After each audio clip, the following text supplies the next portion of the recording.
La démission de Bruno Le Roux de son poste de ministre de l'Intérieur, une décision prise à la suite des révélations sur les emplois de ses deux filles engagées comme ses assistantes parlementaires entre 2009 et 2016. Le parquet national financier a ouvert une enquête préliminaire. Bruno Le Roux sera remplacé dès ce mercredi par Matthias Fekl. Après les États-Unis, le Royaume-Uni interdit l'utilisation des ordinateurs portables en plein vol. Objectif, limiter le risque d'attentat. Une mesure qui vise uniquement les voyageurs en provenance de certains pays arabes et de Turquie. Le Brésil, touché par un scandale de viandes avariées, le premier exportateur mondial de bœuf et de volailles a perdu de nombreux marchés. La Chine, le Chili, mais aussi Hong Kong. Les autorités tentent, elles, de rassurer les consommateurs. Bruno Le Roux n'est donc plus le ministre de l'Intérieur de François Hollande. En poste depuis le 6 décembre dernier, il a démissionné ce mardi à la suite des révélations sur les emplois de ses deux filles engagées comme ses collaboratrices parlementaires. Plus tôt dans la journée, le parquet national financier avait annoncé l'ouverture d'une enquête préliminaire. Anne-Claire Poignard. Une situation intenable, une démission express. 18h, Bruno Le Roux fait son dernier discours de ministre de l'Intérieur. J'ai adressé au président de la République ma démission. Celle-ci me permet, sans autre considération que ce que je suis en tant qu'homme et en tant que père de famille, d'affirmer clairement mon honnêteté, mon attachement à la vérité et à une République dont j'ai toujours essayé de défendre les valeurs. Une démission moins de 24 heures après les révélations de presse sur l'emploi de ses deux filles comme collaboratrices parlementaires. 10 contrats pour l'une entre la Toussaint 2012 et l'été 2016, 14 contrats pour l'autre entre l'été 2009 et l'été 2016. Montant total des rémunérations perçues à L2 selon nos confrères, 55 000 € environ. Des emplois en CDD occupés à l'Assemblée nationale dès l'âge de 16 ans. Aux dates indiquées, l'une travaille en entreprise, l'autre est lycéenne puis étudiante. Bruno Le Roux a tenu à repréciser sa version des faits. J'entends le débat et les mises en cause que suscite le fait sur les vacances scolaires et universitaires d'avoir employé mes deux filles durant leur scolarité. Ces contrats, ponctuels et officiels, conformes aux règles juridiques des services de l'Assemblée nationale, correspondaient tous, bien sûr, à des travaux effectivement réalisés.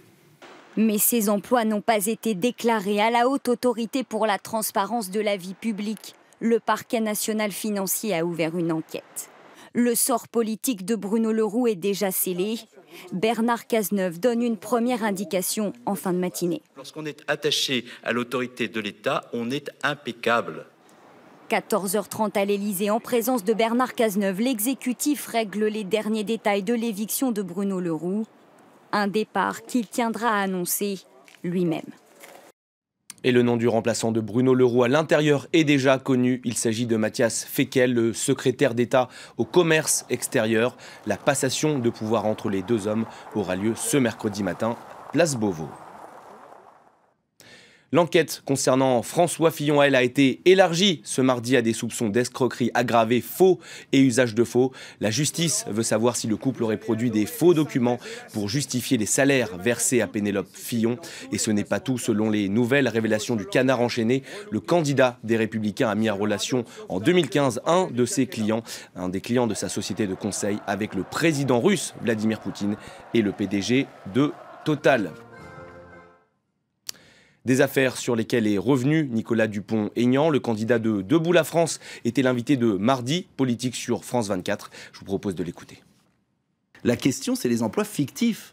Parce qu'on peut interdire les emplois familiaux et puis après que tel député ou sénateur recrute quelqu'un pour pas travailler. Et moi, je crois qu'il faut un vrai coup de balai. Pas ça. Non, mais on peut les supprimer. Je pense qu'il faut les supprimer, mais ça ne va pas régler le problème pour autant. Je pense qu'il est temps de faire l'abolition des privilèges. Mais il n'y a pas que les hommes politiques, d'ailleurs. Et je pense que le pays ira mieux quand on enlèvera toutes ces espèces d'histoires absurdes. Et puis, parallèlement, il y a la question de l'exemplarité, la moralité. La moralisation. Marine Le Pen est-elle au Tchad? La présidente du Front National y a rencontré le président Idriss Déby. Au menu des discussions, la lutte contre le fondamentalisme islamique et la situation en Libye. Ce mercredi, elle ira à la rencontre des militaires français de l'opération Barkhane, ces forces françaises qui luttent contre les djihadistes dans le Sahel. On va écouter Marine Le Pen.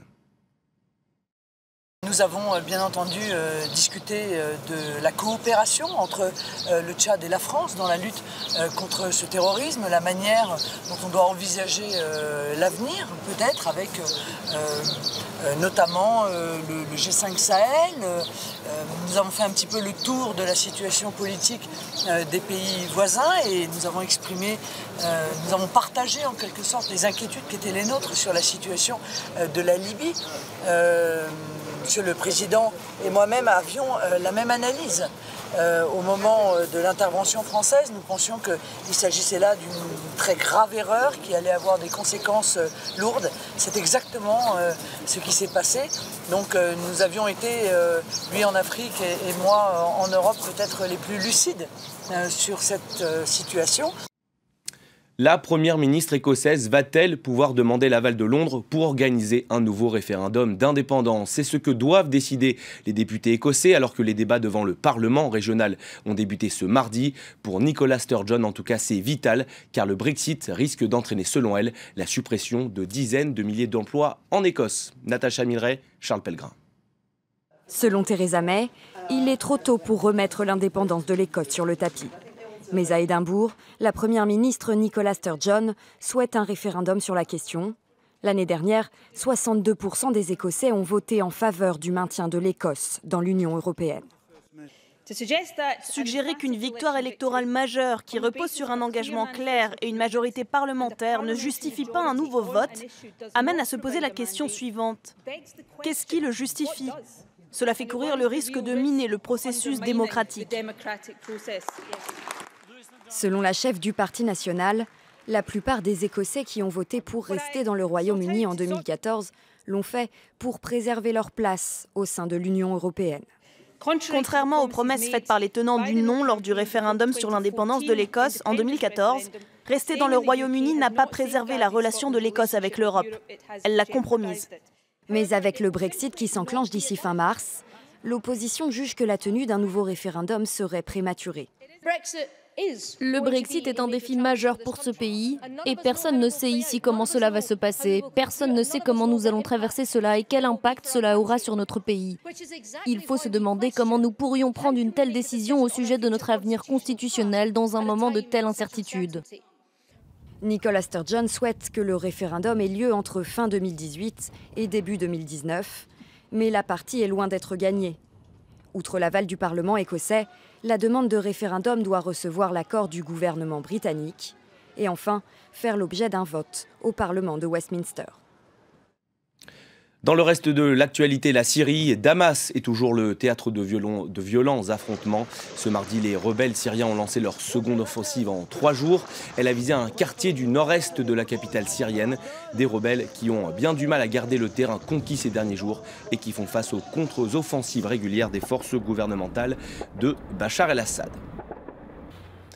Travailler ou encore regarder un film sur son ordinateur portable en plein vol, une habitude désormais interdite pour les passagers en provenance de plusieurs pays arabes et de Turquie voyageant vers les États-Unis et le Royaume-Uni.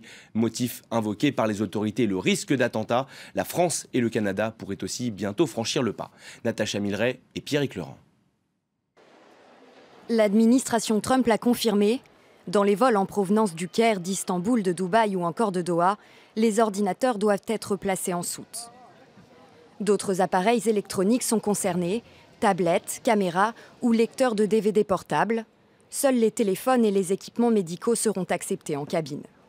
Des nouvelles règles qui doivent s'appliquer au plus tard dans 4 jours. Il y a sans doute plus de vols à destination de New York et de Los Angeles que vers tout autre aéroport.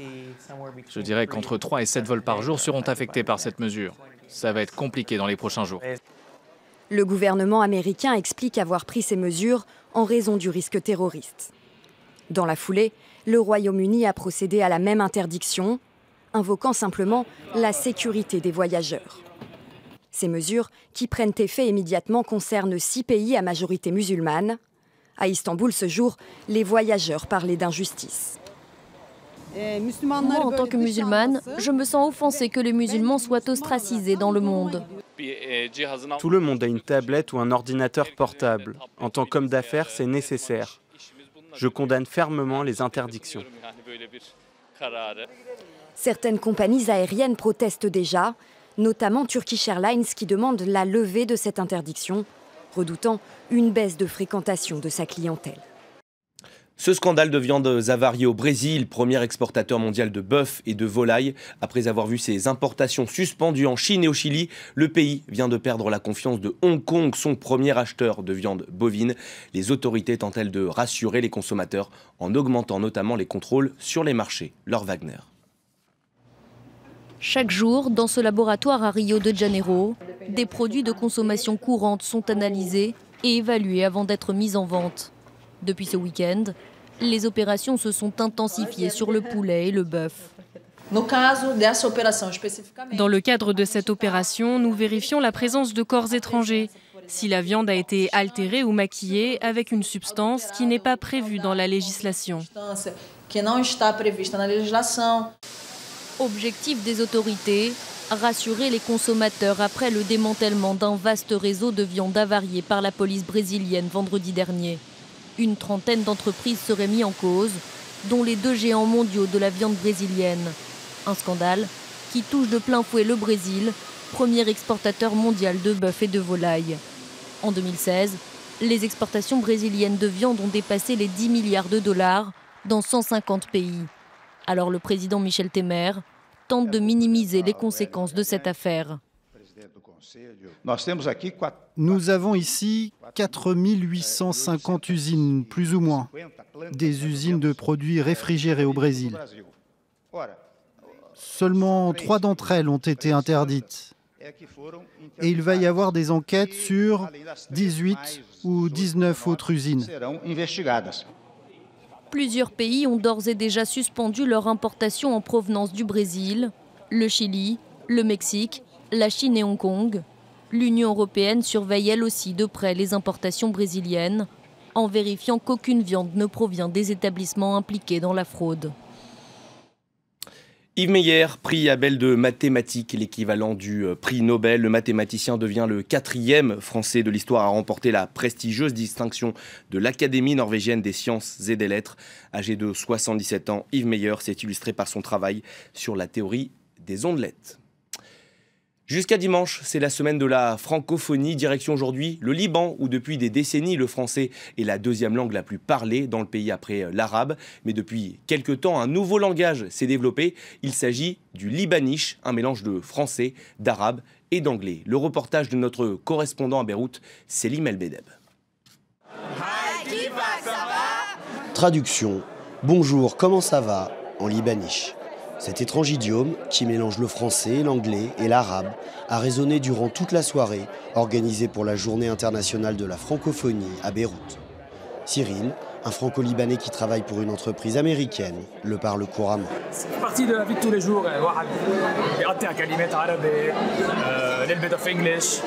Je pense que finalement c'est un facteur positif parce que étant donné que l'anglais est en train de remplacer, c'est vraiment la langue qui est en train de dominer en ce moment au Liban. C'est une façon de conserver le français dans la langue de tous les jours. En fait. Cette année, le secrétaire d'État à la francophonie a choisi de se rendre à Beyrouth pour célébrer l'événement sur le thème art et technologie. Jean-Marie Le Guen se pose en défenseur de la French Tech et d'une vision de la langue française pas trop académique. Le français est une langue vivante. La preuve, cette manifestation d'aujourd'hui, il peut y avoir à un moment ou à un autre des termes techniques qui sont des termes pris dans l'anglais, des réactions d'humeur qui peuvent venir de l'arabe, et c'est bien naturel. Dans les écoles publiques libanaises, mathématiques et sciences sont enseignées soit en français, soit en anglais. La majorité des écoles utilisent toujours le français, mais ils reculent légèrement face à l'anglais, 61% aujourd'hui, contre 65% il y a 15 ans. La tendance est plus nette dans l'enseignement supérieur. Si les institutions francophones, comme l'Université Saint-Joseph, conservent tout leur prestige, l'essentiel des nouveaux établissements opte pour l'anglais. Aujourd'hui, tout le monde dans notre région est anglophone, à côté de l'arabe, etc.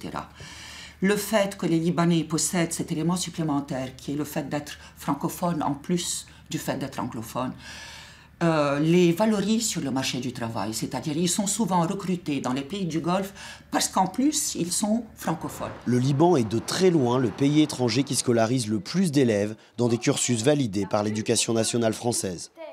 aucun doute, la langue de Molière est encore bien vivante au pays du cèdre. Et c'est la fin de cette édition. Merci à tous de l'avoir suivi. On se retrouve dans 15 minutes pour un nouveau journal. À tout à l'heure.